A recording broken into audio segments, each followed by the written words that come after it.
Hello दोस्तों, आरो यारो के इस फ्री प्रोग्राम में आपका स्वागत है और मैं उम्मीद करता हूं कि आप इस प्रोग्राम से जुड़ के अपनी तैयारी को बहुत ही बेहतर तरीके से कर रहे होंगे।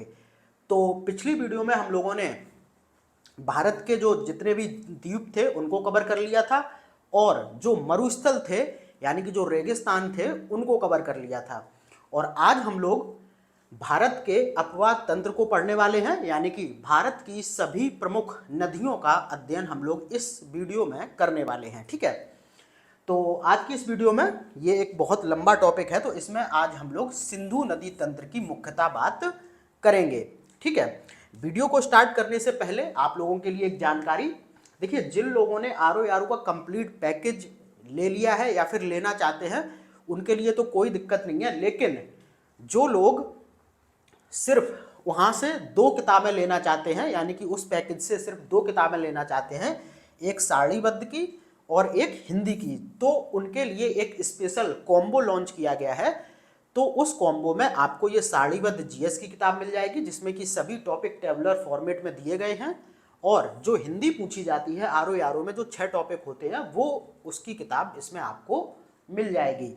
तो अगर आप इसको बुक करना चाहते हैं, यानी कि आप इन दोनों किताबों को ऑर्डर करना चाहते हैं, तो 8630246905 पर आप संपर्क कीजिए कॉल या व्हाट्सएप के माध्यम से और इन दोनों किताबों को आप ऑर्डर कर सकते हैं। इसका जो प्राइस है वो 399 है। ऑर्डर करने के बाद 5 से 6 दिन में दोनों किताबें आपके घर पर कुरियर के माध्यम से पहुंच जाएंगी। बाद बाकी जिन्होंने कंप्लीट पैकेज ऑर्डर किया है उनमें ये किताबें ऑलरेडी इंक्लूड हैं। ठीक है, तो ये हो गई जानकारी इस चीज़ की। बात बाकी इस किताब को तो बहुत ही लोगों ने पसंद किया है, लगभग 2000 से ज़्यादा कॉपी इस किताब की ऑफलाइन और ऑनलाइन मार्केट में बिक चुकी हैं। ठीक है, और ये किताब बहुत ही अच्छी है। यूपीपीसीएस प्री में देखा जाए 2023 का जो हुआ था 42 क्वेश्चन आए थे, और यहाँ पर अगर आर ओ यारो पेपर की बात करें तो मेरा अनुमान लगभग है यहाँ से आपको 45 से 50 प्रश्न देखने को मिल सकते हैं। बाद बाकी जो हिंदी वाला सेक्शन है इसमें ये जो किताब है इसमें 60 नंबर की हिंदी आपसे पूछी जाती है आर ओ यारो में, लगभग 50 प्रश्न आपको इस किताब से मिल जाएंगे। तो अगर दोनों चीज़ों का कॉम्बिनेशन आप बहुत अच्छी तरीके से तैयार कर लेते हैं तो आपको 90 प्लस प्रश्न इन्हीं दोनों किताबों से देखने को मिल जाएंगे। इसीलिए ये एक बहुत ही स्पेशल कॉम्बो है, आप इसको जरूर ऑर्डर कीजिए। नंबर ये है, बाद बाकी प्राइस 399 और 5 से 6 दिनों में दोनों किताबें आपके हाथों में होंगी। ठीक है, तो ये हो गई जानकारी। अब हम लोग स्टार्ट करते हैं भारत के अपवाह तंत्र को। तो सबसे पहले हम लोग नदियों पे ना जाके कुछ कॉन्सेप्ट को समझते हैं जो कि बार बार प्रयोग में आएंगे ये चीज़ें। तो स्टार्टिंग में ही हम लोग बहुत अच्छी तरीके से इन चीज़ों का अध्ययन कर लेते हैं ताकि बार बार दिक्कत ना हो। तो सबसे पहले बात करेंगे कि आखिर अपवाह किसे कहते हैं। ठीक है, तो यहाँ पर देखो लिखा भी हुआ है, जब नदियों के जल का बहाव कुछ निश्चित जल मार्गों के माध्यम से होता है तो उसे नदियों का अपवाह कहते हैं। देखो यहाँ पर समझो, जैसे ये कोई एक नदी है, ठीक है, ये एक निश्चित जल मार्ग से बह रही है। ठीक है, तो यही क्या हो जाएगा, इस नदी का अपवाह हो जाएगा। ठीक है, ये जैसे ये नदी बह रही है तो ये एक निश्चित जलमार्ग से बहते हुए जा रही है, यही इसका अपवाह हो जाएगा। ठीक है, फिर क्या होता है कि बहुत सी सहायक नदियां इसमें आके जुड़ती हैं। ठीक है, जैसे गंगा नदी है तो उसकी सहायक नदी यमुना हो गई, महानंदा हो गई, सोन हो गई। इस तरीके से बहुत सी एक मुख्य नदी की सहायक नदियां होती हैं। तो जो ये पूरी तरीके से ये जो जाल फैलता है मुख्य नदी के साथ ये सहायक नदियों का, इस सबको मिला के नदी का अपवाह तंत्र कहते हैं। ठीक है, जब मुख्य नदी एक निश्चित मार्ग से बहती है तो वो अपवाह, ठीक है, और फिर उसमें जब सहायक नदियों के द्वारा पूरा एक जाल नदियों का बिछ जाता है उसको अपवाह तंत्र कहते हैं। ठीक है, दोनों चीजें आपको समझ में आ गई। जब नदियों के जल का बहाव कुछ निश्चित जल मार्गों के माध्यम से होता है तो उसे नदियों का अपवाह कहते हैं, तथा इन जल मार्गों के जाल को अपवाह तंत्र की संज्ञा दी जाती है। ठीक है, जब सिंगल नदी एक निश्चित जलमार्ग से बहेगी तो अपवाह हो गया उस नदी का वो, और जब उसमें सहायक बहुत सी नदियां आकर मिलेंगी और जो ये पूरा तंत्र इस तरीके से बन जाएगा जालनुमा, इसको अपवाह तंत्र कहते हैं। ठीक है, दो चीज़ें आपने समझी। ये कुछ इंपॉर्टेंट टर्मिनोलॉजी हैं जो आपको आनी चाहिए, क्योंकि बार बार फिर आगे मैं इनका प्रयोग करूंगा और आप कंफ्यूज ना हो, इसीलिए इन चीज़ों को हम लोग पहले ही क्लियर कर लेते हैं। उसके बाद देखो, एक नदी एवं उसकी सहायक नदियों द्वारा अपवाहित क्षेत्र को अपवाह द्रोणी कहते हैं। तो अभी जैसे एक ये मुख्य नदी बह रही थी और फिर उसमें ये सहायक नदियां निकल रही थी ऐसे करके, ठीक है। तो जो ये वाला जो पूरा क्षेत्र हो गया जहां पर कि एक मुख्य नदी बह रही है और उसमें बहुत सी सहायक नदियां आके मिल रही हैं, तो इस तरीके से ये जो पूरा क्षेत्र हो गया, ये आपको जो दिख रहा है, इसी को अपवाह द्रोणी कहते हैं। ठीक है, आपको कंफ्यूज नहीं होना है, बस थोड़ा थोड़ा अंतर है। ये अगर पूरा देखा जाए निश्चित जल मार्ग से तो अपवाह, इसी में फिर से हम लोग समझ लेते हैं, एक नदी का जल एक निश्चित जल मार्ग से बह रहा है तो वो अपवाह हो गया। और ये जो इसमें फिर एक मुख्य नदी में ये कुछ सहायक नदियां आके मिली, तो ये जो जालनुमा जो आकृति बनी उसे बोला गया अपवाह तंत्र। और जालनुमा आकृति वाला जो ये पूरा क्षेत्र है इस तरीके से, इसको बोलते हैं अपवाह द्रोणी। तो तीनों चीजें आपके सामने पूरी तरीके से क्लियर हैं। फिर यहीं पर समझ लेते हैं कि जल ग्रहण क्षेत्र किसे कहते हैं। ये तो आपको समझ में ही आ रहा होगा, जहां से कि जल को ग्रहण किया गया हो। तो जो एक नदी विशिष्ट क्षेत्र से अपना जल बहाकर लाती है उसे उस नदी का जल ग्रहण क्षेत्र कहते हैं। जैसे मान के चलो गंगा है तो वो गंगोत्री ग्लेशियर से आ रही है, तो इसका जल ग्रहण क्षेत्र गंगोत्री ग्लेशियर हो जाएगा। तो यानी कि एक नदी जहां से भी अपना जल ग्रहण करती है या फिर प्राप्त करती है, तो उसी स्थान को उस नदी का जल ग्रहण क्षेत्र कहते हैं। फिर देखो वितरिका किसे कहते हैं। ठीक है, दो यहाँ पर इंपॉर्टेंट चीजें और हैं, एक वितरिका और एक सहायक नदी। आई होप आपको दोनों पता ही होंगी। तो जैसे एक मुख्य नदी है और उससे कोई एक छोटी सी नदी निकल गई, तो इसी को क्या बोलते हैं, इसी को बोलते हैं वितरिका। मुख्य नदी से निकलने वाली छोटी नदी को वितरिका कहते हैं। जैसे कि गंगा से हुगली नदी निकल जाती है, कहाँ पर, पश्चिम बंगाल में, ये इसका एग्जाम्पल हो गया। तो मुख्य नदी से निकलने वाली छोटी नदी को वितरिका कहते हैं। फिर देखो, मुख्य नदी में मिलने वाली नदी को क्या कहते हैं, सहायक। एक जो निकल रही है वहां से उसको वितरिका कहते हैं, और जो नदी मिल रही है उसको बोलते हैं सहायक नदी। इन दोनों में अंतर आपको समझ में आ ही गया होगा। जो मुख्य नदी से निकल रही है वो है वितरिका, और जो मुख्य नदी में मिल रही है वो है सहायक नदी। बाद बाकी जो सहायक नदी का आधार तल होगा वो मुख्य नदी से कैसा होगा, ऊंचा होगा, क्योंकि ऊंचा होगा तभी तो एक ढलान वाला क्षेत्र बनेगा और फिर ये मुख्य नदी में मिलेगी जाके। तो जो सहायक नदी होती है उसका आधार तल हमेशा कैसा होता है, मुख्य नदी से ऊंचा होता है। ठीक है, ये बात वहां पर भी लिखी है, आप उसको थोड़ा सा पढ़ के देखिए। मुख्य नदी में मिलने वाली नदी जिसका आधार तल मुख्य नदी से ऊंचा होता है को सहायक नदी कहते हैं, जैसे कि यमुना। ठीक है, तो ये आपने देख लिया अपवाह किसे कहते हैं, अपवाह तंत्र किसे कहते हैं, अपवाह द्रोणी किसे कहते हैं। ठीक है, जल ग्रहण क्षेत्र किसे कहते हैं, वितरिका किसे कहते हैं, सहायक नदी किसे कहते हैं। तो ये सारे कॉन्सेप्ट आप लोगों ने बहुत अच्छी तरीके से समझे। अब हम लोग आगे बढ़ते हैं। उसके बाद कुछ और चीजें हैं जो कि आपकी परीक्षाओं में खूब पूछी जाती हैं। ठीक है, और ये चीजें तब पूछी जाएंगी जब क्वेश्चन को बहुत ही स्तरीय बनाया जाएगा, यानी कि हाई क्वालिटी का बनाया जाएगा। तो सबसे पहले हम लोग बात करते हैं कि अनुवर्ती नदी किसे कहते हैं। तो देखो यहाँ पर देखते हैं, वे नदियां जो सामान्य ढाल की दिशा में बहती हैं उनको अनुवर्ती नदी कहते हैं या फिर अनुवर्ती नदियां कहलाती हैं। जैसे कि मान के चलो, भारत के प्रायद्वीपीय पठार का ढाल सतपुड़ा के बाद से कहाँ पर है, पूर्व की ओर, तो जो नदी सामान्य ढाल की दिशा में बह रही है इस तरीके से, वो कैसी है?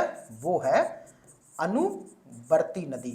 यहाँ पर एग्जाम्पल भी दिया गया है कि भारत की अधिकांश नदियाँ, कहाँ की? प्रायद्वीपीय भारत की अधिकांश नदियाँ अनुवर्ती नदियों के उदाहरण हैं, जैसे कि गोदावरी, कृष्णा, कावेरी, क्योंकि ये सामान्य ढाल की दिशा में ही बहती हैं। बाद बाकी हिमालयी नदियाँ बहुत बार अपने मार्गों में परिवर्तन कर लेती हैं, जैसे कि आपने देखा होगा कोसी नदी को बिहार का शोक कहते हैं, क्योंकि वो अपने सामान्य ढाल के कभी कभी इर्द गिर्द बहने लगती है।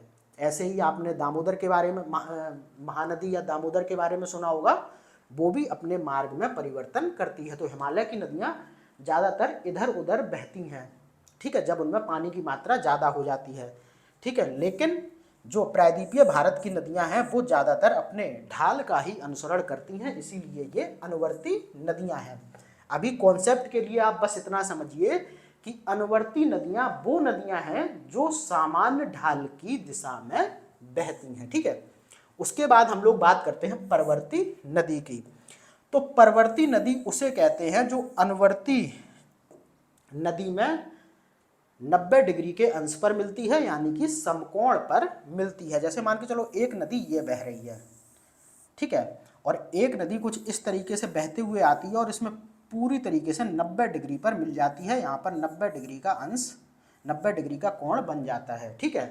तो इस नदी को क्या कहेंगे? इस नदी को कहेंगे परवर्ती नदी, यानी कि मुख्य अनुवर्ती नदी से समकोण पर मिलने वाली नदियां परवर्ती नदियां कहलाती हैं। अनुवर्ती नदी आपको मैंने बता ही दिया, जो सामान्य ढाल की दिशा में बहती हैं। तो एक जब अनुवर्ती नदी में कोई नदी 90 डिग्री अंश पर यानी कि समकोण पर मिलती है तो उसे क्या कहते हैं? उसे कहते हैं परवर्ती नदी। जैसे कि गंगा में मिलती है यमुना। ये दोनों चीजें आपने समझ ली, अनुवर्ती और परवर्ती नदियां। उसके बाद आगे बढ़ते हैं तो सबसे इंपॉर्टेंट होती हैं पूर्ववर्ती नदियां, और इनसे क्वेश्चन यूपीपीसीएस आयोग खूब पूछता है, ठीक है। और वो सिर्फ इतना पूछता है कि निम्नलिखित में से कौन सी पूर्ववर्ती नदी नहीं है, और उसमें हमेशा वो गंगा को दे देता है। लेकिन आपको ध्यान रखना है कि गंगा पूर्ववर्ती नदी नहीं है। पूर्ववर्ती नदी का मतलब है कि जो नदियां हिमालय के निर्माण से पहले भी थीं, यानी कि हिमालय के निर्माण से पहले भी उस क्षेत्र में बह रही थीं, तो वे नदियां जो हिमालय निर्माण के पहले से बहती थीं तथा अपनी धाराओं की दिशा में उत्थित स्थलों और जैसे पर्वतों को काटकर गार्ज अथवा महाखंड का निर्माण करती थी, उनको पूर्ववर्ती नदियां कहते हैं, जैसे कि सिंधु, ब्रह्मपुत्र और सतलुज। अब आपको दिमाग में ये जरूर आ जाना चाहिए कि सिंधु, ब्रह्मपुत्र और सतलज कैसी नदियां हैं? पूर्ववर्ती नदियां, ठीक है। क्वेश्चन हमेशा इन्हीं के संदर्भ में पूछा जाता है। तो सबसे पहले एकदम आप बिल्कुल मोटा मोटा कॉन्सेप्ट समझिए कि जो नदियां हिमालय के निर्माण से पहले भी उस क्षेत्र में बहती थी उनको पूर्ववर्ती नदी कहते हैं, ठीक है। और ये जो नदियां हैं पूर्ववर्ती नदियां, वो हैं सिंधु, ब्रह्मपुत्र और सतलज, यानी कि सिंधु, ब्रह्मपुत्र और सतलज नदियां हिमालय के निर्माण से पहले भी थीं। और देखो ये नदियां जब हिमालय का उत्थान हुआ तो इन नदियों ने अपने मार्ग को ना बदलकर हिमालय को काट दिया और गहरे गहरे गार्ज या फिर महाखड्डों का निर्माण किया, ठीक है। और जैसा कि हम लोगों ने पहले जब हिमालय की शुरुआत कर रहे थे, हम लोग वहाँ पर हिमालय का निर्माण पढ़ रहे थे, तब मैंने कहा था कि टेथिस सागर में जमा मलबों। अब आपने सोचा होगा कि ये मलबे उस समय कहाँ पर टेथिस सागर में आए थे, तो वो यही नदियाँ थीं जो कि टेथिस सागर में गिरकर वहाँ पर अपसादों का एकत्रीकरण कर रही थीं। तो यहाँ पर देखो लिखा भी हुआ है कि पूर्ववर्ती नदियां हिमालय की उत्पत्ति से पूर्व भी मानसरोवर झील से निकलकर टेथिस सागर में अपना जल गिराती थी। हिमालय के निर्माण के दौरान इन नदियों ने अपना रास्ता नहीं बदला, बल्कि हिमालय को काटकर सकरी तथा गहरी घाटियों का निर्माण किया, जिसे हम गार्ज कहते हैं, ठीक है। तो इन नदियों ने जब हिमालय का उत्थान हो गया तो अपना मार्ग परिवर्तन ना करके हिमालय को काट दिया और गहरे गहरे गार्जों का निर्माण किया। एक क्वेश्चन यहाँ से और पूछा गया है कि गार्ज किसे कहते हैं? तो देखो जब नदियां पर्वतों को काटकर गहरी सकरी घाटी का निर्माण करती हैं उस घाटी को ही क्या कहते हैं, गार्ज कहते हैं। अब तीन नदियों जो यहाँ पर सिंधु, ब्रह्मपुत्र और सतलज बहती थी, उन्होंने कहाँ कहाँ गार्ज का निर्माण किया है, ये भी इंपॉर्टेंट है। तो सिंधु ने गिलगित के समीप सिंधु गार्ज का निर्माण किया है। सिपकीला गार्ज कहाँ पर है, जिससे कि सतलज नदी ने हिमाचल प्रदेश में बनाया है सिपकीला गार्ज को। उसके बाद ब्रह्मपुत्र ने अरुणाचल प्रदेश में दिहांग गार्ज का निर्माण किया है। तो समझो, यहाँ पर फिर से मैं रिपीट करता हूँ, सिंधु नदी ने गिलगित में सिंधु गार्ज का निर्माण किया है। गिलगित अभी मैं आपको दिखा देता हूँ, ये जो क्षेत्र यहाँ पर है ये गिलगित है, ठीक है। यहीं पर सिंधु नदी ने गिलगित गार्ज का निर्माण किया है। उसके बाद जो सतलज है उसने हिमाचल प्रदेश में सिपकीला गार्ज का निर्माण किया है, और जो ब्रह्मपुत्र है उसने अरुणाचल प्रदेश में दिहांग गार्ज का निर्माण किया है। उसके बाद देखो, पूर्वारोपित नदियों को हम लोग थोड़ा सा देख लेते हैं। ये पूर्ववर्ती नदी थी। अब पूर्वारोपित नदी की बात करें तो ये नदियां स्थल खंड के ढाल का अनुसरण नहीं करती हैं, ठीक है। जो स्थल खंड के ढाल का अनुसरण करके बहती हैं उन्हें हम क्या कहते हैं, उन्हें कहते थे अनुवर्ती नदी, ठीक है।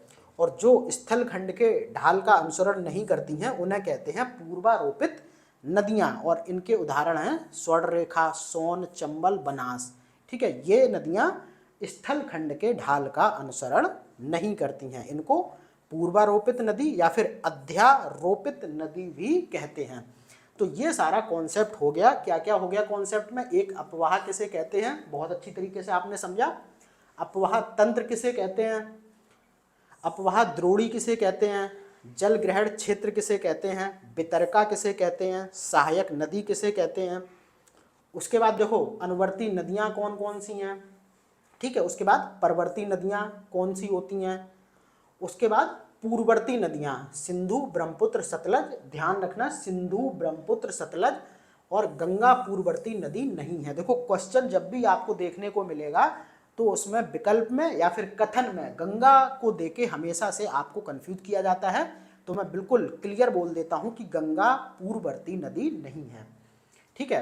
उसके बाद ये नदियों के द्वारा विभिन्न गार्ज का निर्माण किया गया है, ये सब आपने देख लिया। उसके बाद पूर्वारोपित नदियां कौन कौन सी हैं या फिर क्या होती हैं पूर्वारोपित नदियां, ये सारा आपने देखा।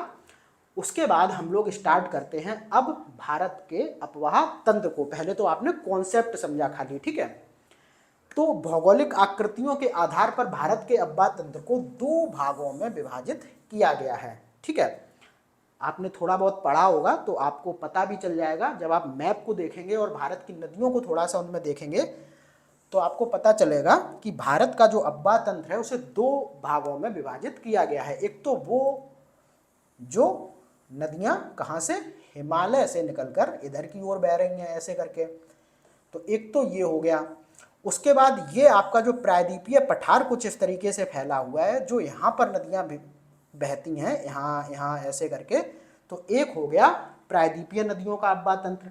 तो भारत का जो अपवाह तंत्र है वो दो भागों में विभाजित है, एक हिमालय की नदियों का अपवाह तंत्र और दूसरा कहाँ का, प्रायद्वीपीय भारत का अपवाह तंत्र, ठीक है। तो ये आपने समझ लिया। उसके बाद देखो हिमालय नदियों का जो अपवाह तंत्र है वो मुख्यतः तीन नदियों से बना हुआ है, ठीक है। यहाँ पर आपको तीन मुख्य नदियाँ ही दिखेंगी, बाद बाकी उनकी सहायक नदियाँ होंगी। देखो हिमालय नदियों के अपवाह तंत्र की हम लोग बात करें तो यहाँ पर एक जो मुख्य नदी है वो है सिंधु नदी तंत्र। इसमें तीन नदी तंत्र शामिल हैं। हिमालय की नदियों के अपवाह तंत्र में तीन नदियों के नदी तंत्र शामिल हैं। कौन कौन से, एक ये हो गई सिंधु, ठीक है, एक ये हो गई गंगा और एक ये हो गई ब्रह्मपुत्र। तो तीन नदियों का अपवाह तंत्र हिमालय की नदियों के अंतर्गत आता है, बाद बाकी सब इसी की कहीं ना कहीं सहायक नदियां हैं। तो मोटा मोटा बात यह है कि हिमालय नदी तंत्र को तीन नदियों के नदी तंत्र के द्वारा निर्मित किया गया है। कौन कौन सी, सिंधु, गंगा और ब्रह्मपुत्र। तो जब हम लोग हिमालय की नदियों के अपवाह तंत्र का अध्ययन करेंगे तो उसमें हम लोग सिंधु नदी तंत्र, गंगा नदी तंत्र और ब्रह्मपुत्र नदी तंत्र का अध्ययन करेंगे। उसके बाद अगर प्रायद्वीपीय नदियों के अपवाह तंत्र की बात की जाए तो ये दो भागों में विभाजित है। कौन कौन से दो भाग हैं, देखो जो प्रायद्वीपीय नदियां हैं वो कुछ तो बह रही हैं अरब सागर की तरफ, जैसे कि नर्मदा, तापी। यहाँ पर आप देखेंगे बहुत छोटी छोटी नदियां हैं, ठीक है। केरल में है कौन कौन सी, पेरियार वगैरह हो गई। उसके बाद आप जब इधर की तरफ आएंगे तो कुछ नदियां बंगाल की खाड़ी में गिर रही हैं, जैसे कि गोदावरी, कृष्णा, कावेरी वगैरह, ठीक है। तो प्रायद्वीपीय नदियों का अब्बा तंत्र दो भागों में विभाजित है। एक वो नदियां हैं जो अपना मुहाना कहाँ बनाती हैं, अरब सागर में, और दूसरी वो है जो अपना मुहाना कहाँ बनाती हैं, बंगाल की खाड़ी में। मुहाना का मतलब जहाँ पर कि कोई नदी लास्ट में जाके अपना जल गिरा देती है, और उद्गम मतलब जहाँ से कि कोई नदी निकलती है, ये भी आपने समझ लिया, ठीक है। तो हिमालय की नदियों का अब्बा तंत्र तीन भागों में विभाजित है, सिंधु नदी तंत्र, गंगा नदी तंत्र और ब्रह्मपुत्र नदी तंत्र। और प्रायद्वीपीय नदियों का अब्बा तंत्र दो भागों में विभाजित है, एक जो कि अरब सागर में गिर रही हैं नदियां, दूसरा जो कि बंगाल की खाड़ी में गिर रही हैं। तो इस तरीके से आपने भारत के अब्बा तंत्र को भौगोलिक आकृतियों के आधार पर भी समझ लिया, ठीक है, जो कि दो भागों में विभाजित था। और हिमालय का अब्बा तंत्र तीन नदियों द्वारा और प्रायद्वीप अब्बा तंत्र दो भागों में विभाजित है, ठीक है।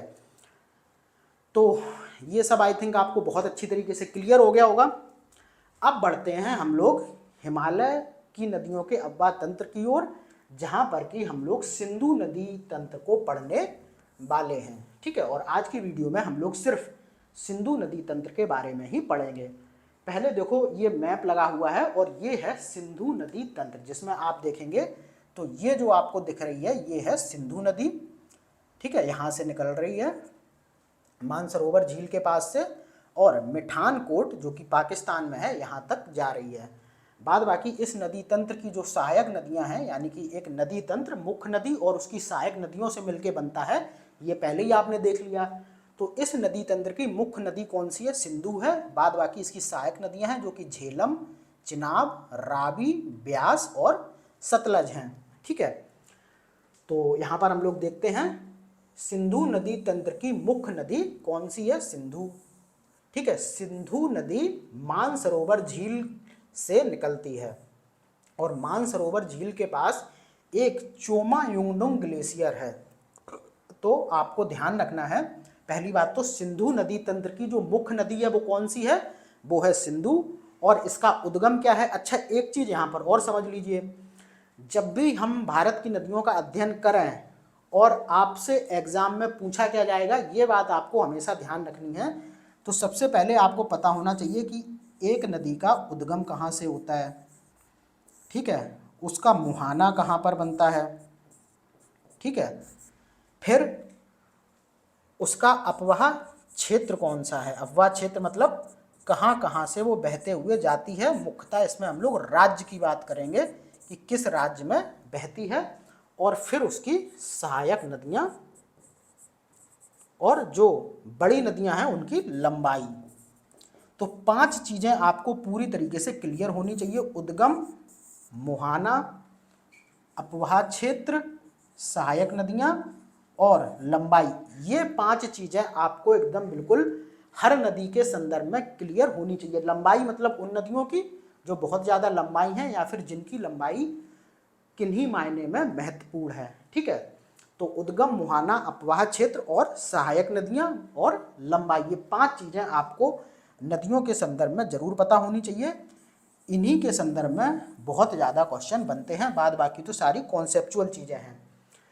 तो सिंधु नदी तंत्र की मुख्य नदी सिंधु हो गई। इसके उद्गम की हम लोग बात करें तो ये मानसरोवर झील के पास से एक ग्लेशियर है चोमा युंगडुंग, वहाँ से निकलती है और फिर जम्मू कश्मीर में लद्दाख व जास्कर श्रेणी के बीच बहते हुए पाकिस्तान चली जाती है। जम्मू कश्मीर नहीं, यहाँ पे आपका होगा क्या, लद्दाख, ठीक है। इसको आप लोग करेक्ट कर लेना अपने नोट्स में भी। लद्दाख में ये लद्दाख व जास्कर श्रेणी के मध्य बहती है। आपने जब ट्रांस हिमालय पढ़ा था तो वहाँ पर तीन चोटियाँ थी, एक थी कौन सी, काराकोरम, फिर लद्दाख, फिर जास्कर। तो ये जो सिंधु नदी है ये ट्रांस हिमालय में यानी कि लद्दाख में, लद्दाख, ये लद्दाख चोटी रही है और ये है जास्कर, इन्हीं के बीच में ये बहती हुई पाकिस्तान में चली जाती है। कहाँ से, गिलगित के समीप से पाकिस्तान में जाकर अरब सागर में गिरती है, ठीक है। अरब सागर में एक जगह, अरब सागर के पास ही वहाँ पर एक जगह है मिठानकोट, वहाँ पर ये सिंधु और उसकी नदी तंत्र की सभी नदियाँ मिलके अरब सागर में अपना जल गिरा देती हैं। ठीक है, सिंधु नदी का मुहाना अरब सागर में है, यानी कि कहाँ गिरती है, अरब सागर में। ठीक है, सिंधु नदी गिलगित के सहारे गार्ज का निर्माण करती है, जिसे हम सिंधु गार्ज कहते हैं। यहीं से सिंधु नदी पाकिस्तान में प्रवेश करती है। तो ये देखो, ये गिलगित है, यहीं पर सिंधु नदी ने गहरे गार्ज का निर्माण किया है और यहीं से ये नदी पाकिस्तान में प्रवेश कर जाती है और फिर मिठानकोट के पास सभी नदियां मिलकर यहाँ पर अरब सागर है, वहीं पर ये अपना जल गिराती है। ठीक है, तो फिर से इसको हम लोग रिवाइज कर लेते हैं। सिंधु नदी तंत्र की मुख्य नदी सिंधु है।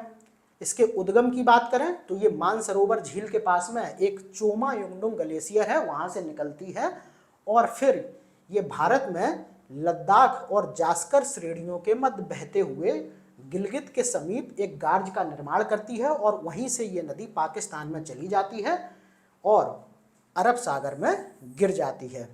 ठीक है, तो ये पूरा सिंधु नदी का था। उसके बाद देखो, सिंधु जो नदी है वो भारत में केवल लेह जनपद में प्रवाहित होती है। तो ये क्वेश्चन भी पूछा जा चुका है, तो आपको याद रखना है कि जो सिंधु नदी है वो भारत में केवल लेह जनपद में प्रवाहित होती है और लेह ये लद्दाख में स्थित है। ठीक है, लेह लद्दाख आपने सुना होगा, अब लद्दाख एक नया केंद्र शासित प्रदेश है, तो ये उसी लद्दाख वाले केंद्र शासित प्रदेश में एक जिला है लेह, उसी में ये सिंधु नदी प्रवाहित होती है। ठीक है, उसके बाद देखो, लेह सिंधु नदी के दाएं तट पर अवस्थित है। तो लेह सबसे पहले आपको पता होना चाहिए कि सिंधु नदी के तट पर अवस्थित है और किस तट पर, तो दाएं तट पर ये अवस्थित है। बाद बाकी अब हम लोग देख लेते हैं कि सिंधु की मुख्य सहायक नदियां कौन कौन सी हैं। तो श्योक, गिलगित, सिगार, काबुल, जास्कर। ठीक है, श्योक, गिलगित, सिगार, काबुल और जास्कर। उसके बाद झेलम, चिनाब, रावी, ब्यास और सतलुज, ये बड़ी नदियां हैं। ठीक है, इसलिए इनका विशेष महत्व है और जो छोटी छोटी इसकी सहायक नदियां हैं उन पर भी आप थोड़ा फोकस कर लीजिए। श्योक, गिलगित, सिगार, काबुल और जास्कर। बाद बाकी ये तो आपको याद ही रहेंगी, झेलम, चिनाब, रावी, ब्यास और ये सतलुज, जो ये वाली है पूरी। ठीक है, ये सिंधु नदी तंत्र की सहायक नदियां हैं। तो कुल मिलाकर ये 10 नदियां हैं, इनके नाम आपको याद रखना है। 5 तो आपको ऑलरेडी याद होगी और 5 का नाम आप और याद कर लीजिए, श्योक, गिलगित, सिगार, काबुल और जास्कर, क्योंकि ये पूछी जा चुकी हैं। ठीक है, सबसे ज़्यादा यही पूछा जाता है सहायक नदियों के संदर्भ में। ठीक है, तो आपको ध्यान रखना है, हर नदी की सहायक नदियां आपको जरूर पता होनी चाहिए। उसके बाद देखो, यहाँ पर हम लोग बात करेंगे सिंधु नदी तंत्र की जो 5 महत्वपूर्ण नदियां हैं, जो कि झेलम, चिनाब, रावी, ब्यास और सतलुज हैं। ये कहाँ पर बहती हैं, ये पंजाब में बहती हैं। तो भारत का पंजाब और पाकिस्तान में भी पंजाब है, 5 नदियों के क्षेत्र को, इसीलिए वहाँ पर नाम क्या रखा गया है, पंजाब। ठीक है, ये 5 नदियों वाला क्षेत्र है। तो पंजाब में ये झेलम, चिनाब, रावी, ब्यास और सतलुज बहती हैं और ये सिंधु की सहायक नदियां हैं। इन्हें सम्मिलित रूप से पंच नद कहते हैं। पंच नद मतलब 5, पंच मतलब 5 और नद मतलब नदी, तो इन्हें सम्मिलित रूप से पंचनद कहते हैं। उसके बाद ये 5 नदियां सम्मिलित रूप से सिंधु के बाएं तट पर पाकिस्तान के मिठानकोट में अपना जल गिराती हैं। देखो, ये सिंधु नदी बहते हुए आ रही है और ये सारी देखो नदियां हैं। एक ये झेलम हो गई, ठीक है, फिर ये चिनाब हो गई, फिर ये रावी हो गई, फिर ये ब्यास हो गई जो कि यहीं सतलज में मिल जाती है, और फिर ये सतलज हो गई। और ये सभी नदियां मिठानकोट में मिलके सिंधु नदी में अपना जल गिरा देती हैं। ठीक है, अब देखो थोड़ा सा जो क्रम वाला क्वेश्चन पूछा जाता है वो भी यहाँ से पूछा जा चुका है, और क्रम वाला क्वेश्चन हमेशा आपको परेशान करता रहेगा, इसीलिए मैप में आप बहुत अच्छी तरीके से देख लीजिए। अगर हम लोग इनके क्रम को थोड़ा सा देखें तो सबसे पहले कौन सी है, झेलम। ठीक है, फिर कौन सी है, फिर है चिनाब, फिर है रावी, फिर है ब्यास और फिर है सतलज। क्रम आपको उत्तर से दक्षिण की ओर लगाने के लिए दिया जाएगा। तो सबसे उत्तर में झेलम, फिर उसके दक्षिण में चिनाब, फिर उसके दक्षिण में रावी, फिर उसके दक्षिण में ब्यास और फिर उसके दक्षिण में सतलज। ठीक है, तो यहाँ को हम फिर से रिवाइज कर लेते हैं। सिंधु नदी तंत्र भारत के केवल लेह जनपद में प्रवाहित होती है। लेह सिंधु के दाएं तट पर स्थित है। सिंधु नदी तंत्र की अगर हम लोग सहायक नदियों की बात करें तो श्योक, गिलगित, सिगार, काबुल, जास्कर और फिर झेलम, चिनाब, रावी, ब्यास और सतलज। सिंधु नदी तंत्र की जो 5 नदियां हैं, झेलम, चिनाब, रावी, ब्यास और सतलज, ये पंजाब में बहती हैं और इन्हें सम्मिलित रूप से पंच नदी की संज्ञा दी गई है। ये पांचों नदियां सम्मिलित रूप से सिंधु के बाएं तट पर पाकिस्तान के मिठानकोट में अपना जल गिराती हैं और इनका क्रम आपने उत्तर से दक्षिण की ओर देख ही लिया। ठीक है, तो ये भी चीज आपको पूरी तरीके से क्लियर हो गई। अब बढ़ते हैं आगे।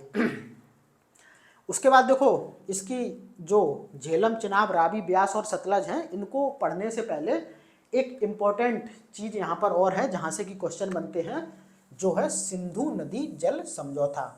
ये भारत और पाकिस्तान के मध्य 19 सितंबर 1960 को हुआ था। सबसे पहले तो इम्पोर्टेंट यही है, जो सिंधु नदी जल समझौता है वो भारत और पाकिस्तान के मध्य 19 सितंबर 1960 को हुआ था और उस समय भारत के प्रधानमंत्री कौन थे?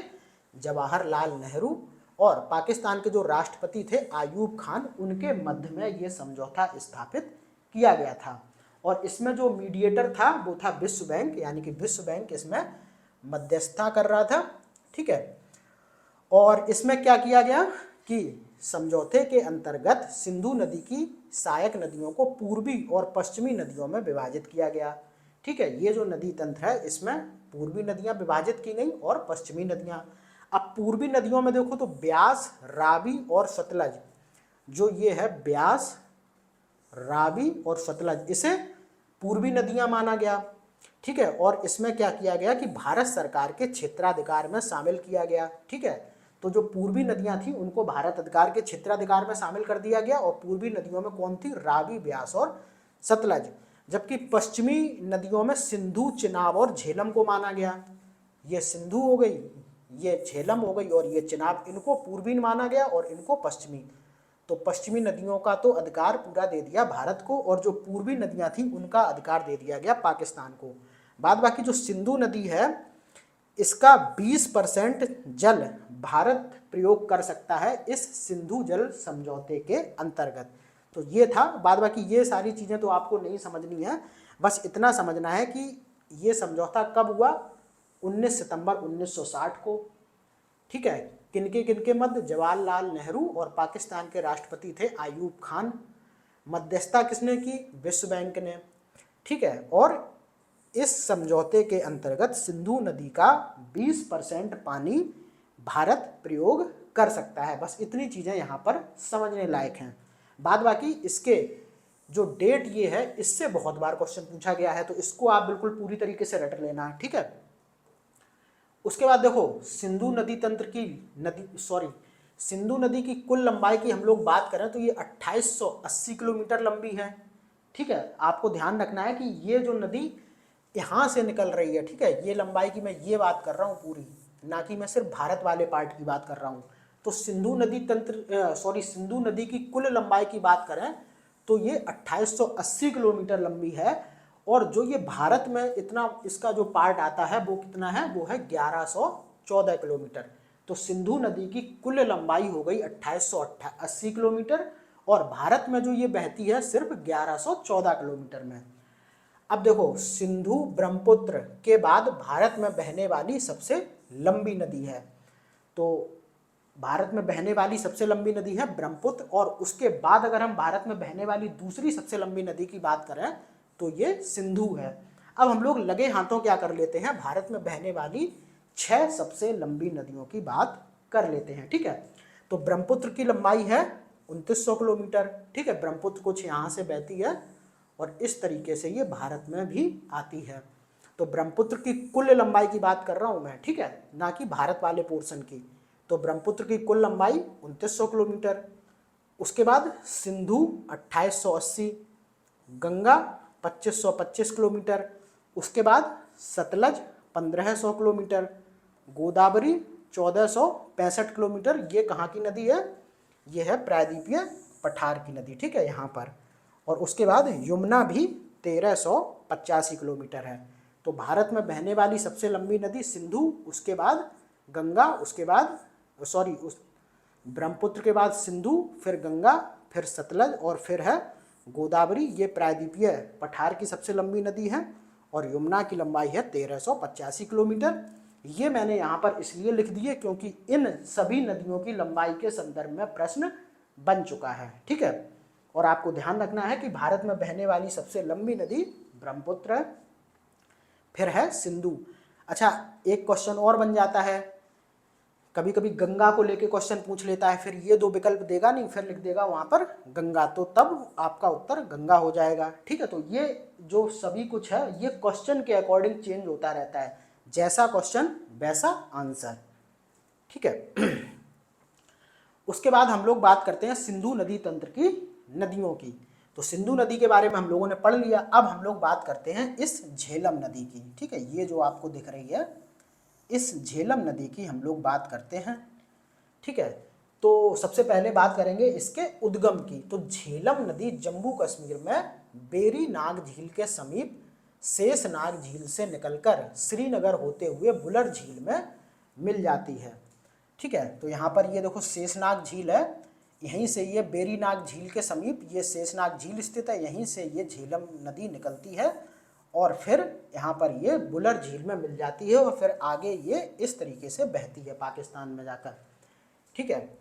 उसके बाद यह नदी हिमालय क्षेत्र में विसर्पण करती है। विसर्पण मतलब ऐसे जैसे एक सांप चलता है, इस तरीके से ये विसर्पण करती है। और विसर्पण तभी होता है जब एक नदी समतल वाले कुछ भाग में बहे, ठीक है, तभी तो विसर्पण होगा, नहीं तो ढलान होगा तो बहुत तेजी से बहते हुए चली जाएगी।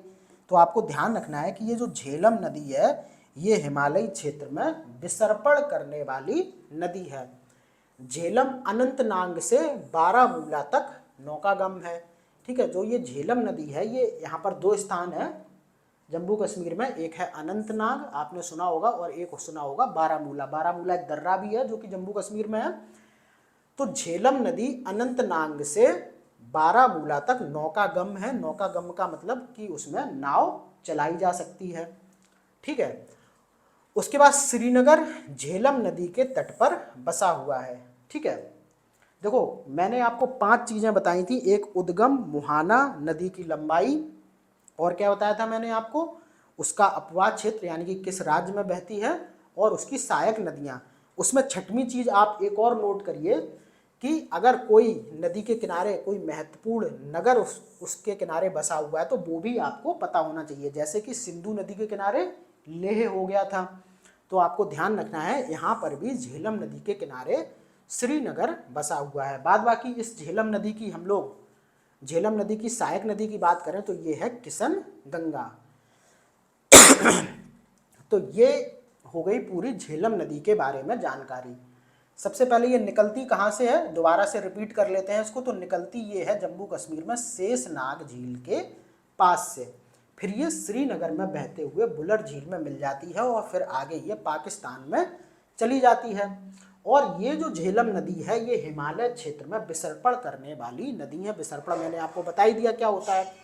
उसके बाद झेलम नदी अनंतनाग से बारामूला तक नौकागम है, ठीक है। उसके बाद देखो श्रीनगर झेलम नदी के तट पर ही बसा हुआ है, ये प्रश्न पूछा जा चुका है। बाद बाकी झेलम नदी की प्रमुख सहायक नदी की बात करें तो ये किशन गंगा है। तो देखो किशन गंगा के संदर्भ में भी प्रश्न पूछा जा चुका है और श्रीनगर झेलम के तट पर है, ये भी प्रश्न पूछा जा चुका है। तो मतलब जितना भी मैं आपको पढ़ा रहा हूँ वो पूरा आपके एग्जाम पॉइंट ऑफ व्यू से 100% इंपॉर्टेंट है। ऐसा कुछ नहीं है कि मैं आपको कुछ भी यहाँ पर बता दूंगा।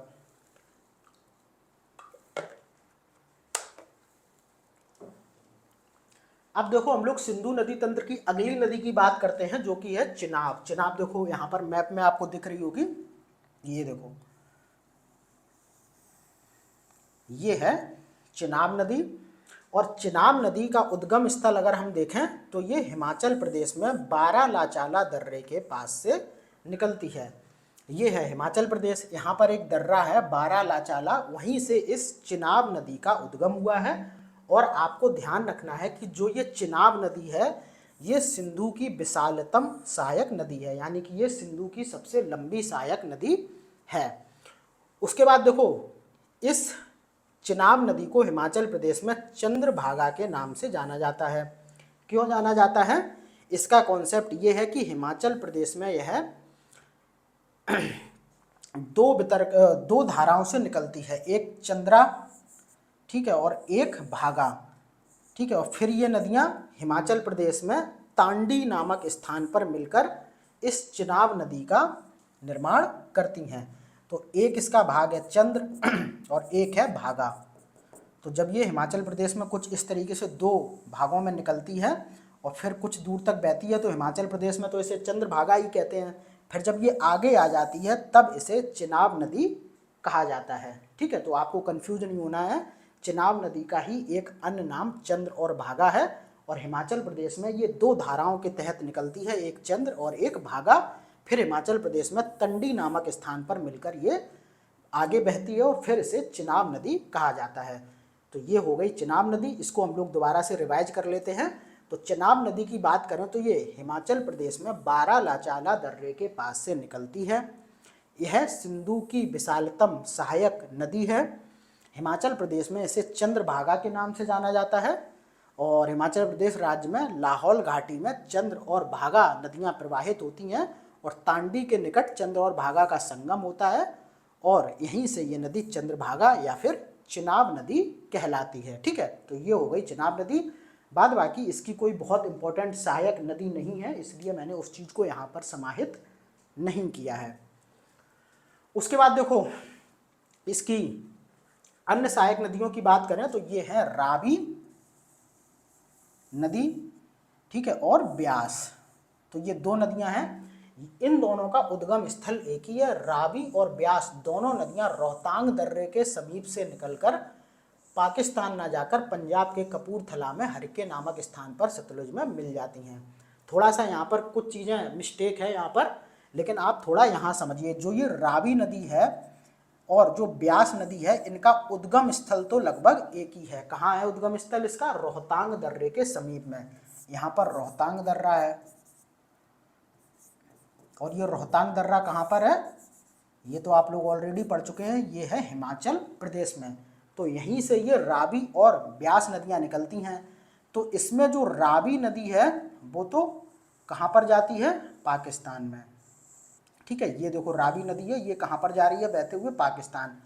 बाद बाकी जो ब्यास नदी है वो पाकिस्तान ना जाकर पंजाब में कहाँ से मिल रही है? सतलज नदी से।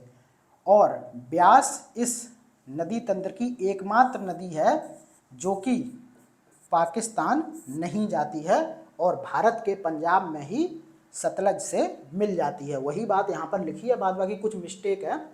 ठीक है, तो आप उसको अपने में करेक्ट कर लेना। मैंने आपको यहाँ पर बता दिया है कि इन दोनों का उद्गम स्थल एक ही है, हिमाचल प्रदेश में रोहतांग दर्रा।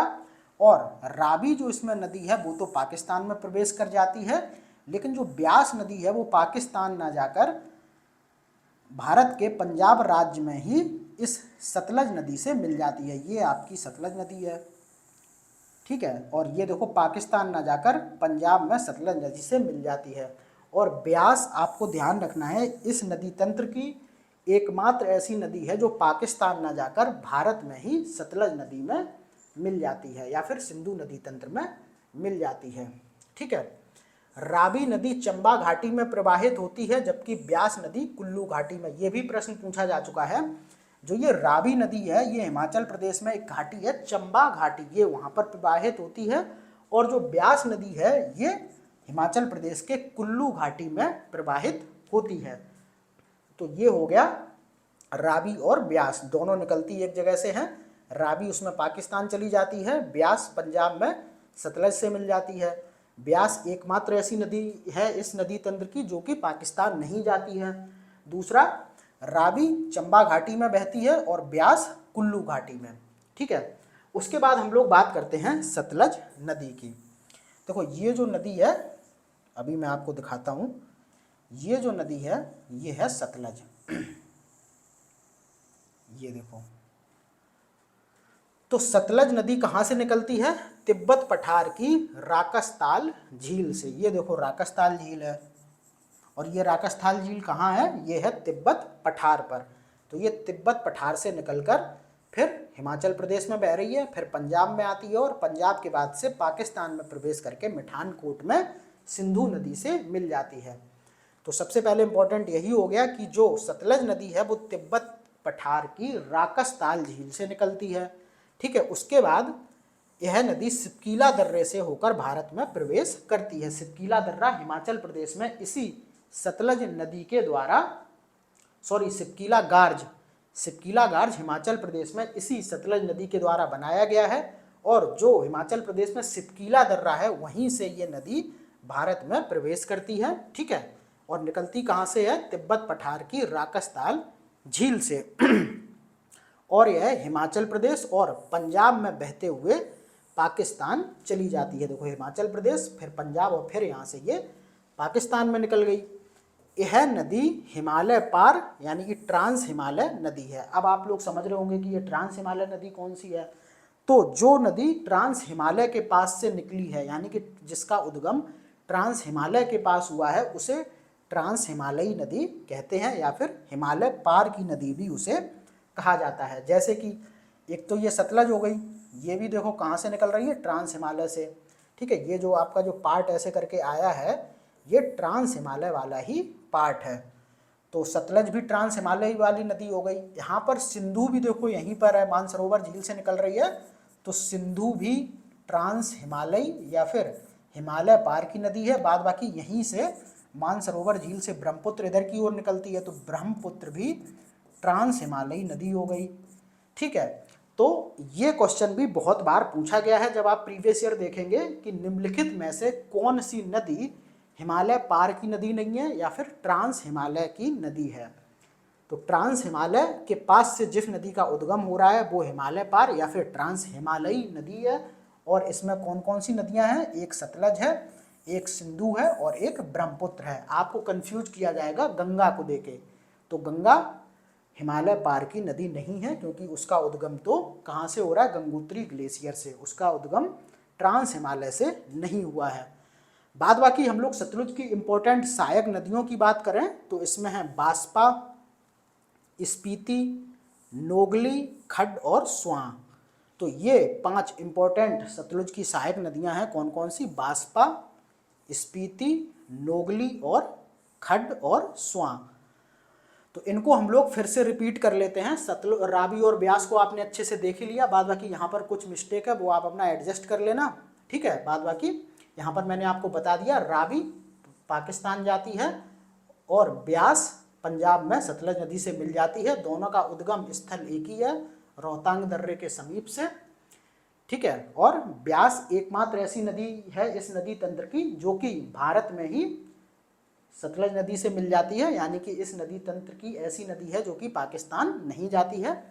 बाद बाकी सतलज नदी की बात करें तो ये तिब्बत पठार पर स्थित राकसताल झील से निकलती है और सिपकीला दर्रे से भारत में प्रवेश करते हुए हिमाचल प्रदेश, फिर पंजाब में बहते हुए पाकिस्तान चली जाती है और वहाँ पर मिठानकोट में सिंधु नदी से मिल जाती है। और सतलज एक हिमालय पार या फिर ट्रांस हिमालयी नदी है। ट्रांस हिमालय की अन्य नदियां देखें तो ब्रह्मपुत्र और सिंधु भी हैं, क्योंकि इनका उद्गम ट्रांस हिमालय से हुआ है। उसके बाद अगर हम लोग सतलज की सहायक नदियों की बात करें तो ये हैं बास्पा, स्पीति, नोगली, खड्ड और स्वां। तो ये सारी नदियां हम लोगों ने पढ़ ली। ठीक है, और ये नदी तंत्र बहुत ही इंपॉर्टेंट है, यहाँ से आपको बहुत सारे क्वेश्चन देखने को मिलते हैं। देखो अगर हिमालयी नदी तंत्र की हम लोग बात करें तो सबसे ज़्यादा क्वेश्चन बनते हैं गंगा नदी तंत्र से, फिर उसके बाद सिंधु नदी तंत्र से, और फिर सबसे कम क्वेश्चन आते हैं ब्रह्मपुत्र नदी तंत्र से। लेकिन क्वेश्चन कहीं से भी पूछा जा सकता है, आपको हमेशा ऐसा अपने दिमाग में मान के चलना है, तभी आप 100% तैयारी कर पाएंगे। अब देखो हम लोग सभी चीज़ें तो पढ़ ही चुके हैं, उनका उद्गम, मुहाना वगैरह, लेकिन यहाँ पर हम लोग मुहाना को फिर से देख लेते हैं, उसके उद्गम स्थल को। ठीक है, तो यहाँ पर सिंधु नदी तंत्र की जितनी नदियाँ हैं उनके उद्गम स्थल को थोड़ा सा हम लोग फिर से देखते हैं। ये लिस्ट यहाँ पर मैंने दे दी है। देखो सिंधु नदी मानसरोवर झील के पास से चोमा युंगडुंग ग्लेशियर से निकलती है। चोमा युंगडुंग ग्लेशियर तिब्बत में है और कहाँ पर है, ट्रांस हिमालय के अंतर्गत, इसीलिए ये एक हिमालय पार या फिर ट्रांस हिमालयी नदी है। उसके बाद सतलज की बात करें, अभी आपने देखा ये राकसताल झील से निकलती है जो कि तिब्बत में स्थित है। उसके बाद झेलम की बात करें तो ये बेरी नाग के निकट शेषनाग झील से निकलती है जो कि जम्मू कश्मीर में है। उसके बाद चिनाब नदी देखो कहाँ से निकल रही है, बारालाचाला दर्रे के समीप से जो कि हिमाचल प्रदेश में है। रावी नदी कहाँ से निकल रही है, रोहतांग दर्रे के समीप से, और ब्यास भी रोहतांग दर्रे के समीप से। ब्यास नदी का एक्चुअल अगर हम लोग उद्गम स्थल की बात करें तो ये ब्यास कुंड है जो कि हिमाचल प्रदेश में स्थित है, और रावी रोहतांग दर्रे के समीप से ही निकलती है। तो ये आपने सिंधु नदी तंत्र की जो भी नदियां थी उनके उद्गम स्थल को भी बहुत क्लियर रूप में देख लिया, और जैसा ये आपको दिख रहा है इसी तरीके से सारी चीज़ें लिस्टिंग वाली किताब में भी दी गई हैं, तो आप वहाँ से पढ़ के भी अपनी तैयारी को बहुत ज़्यादा मजबूत कर सकते हैं। तो आज आपने क्या देख लिया, सिंधु नदी तंत्र। अब आगे आने वाली वीडियो में हम लोग गंगा नदी तंत्र और ब्रह्मपुत्र नदी तंत्र का अध्ययन करेंगे। तो साथ साथ लगातार वीडियोस को देखते रहिए, किसी भी वीडियो को बाद के लिए मत छोड़िए, नहीं तो आपके लिए बहुत ही दिक्कत क्रिएट हो जाएगी, क्योंकि एक बहुत बड़ा सिलेबस है। अगर आप धीरे धीरे चल के इसको मेरे साथ कवर करते रहेंगे तो पूरा 100% सिलेबस आपकी पकड़ में होगा। ठीक है, तो लगातार बने रहिए और वीडियोज़ को देखते रहिए। मिलते हैं अगली वीडियो में, तब तक के लिए धन्यवाद।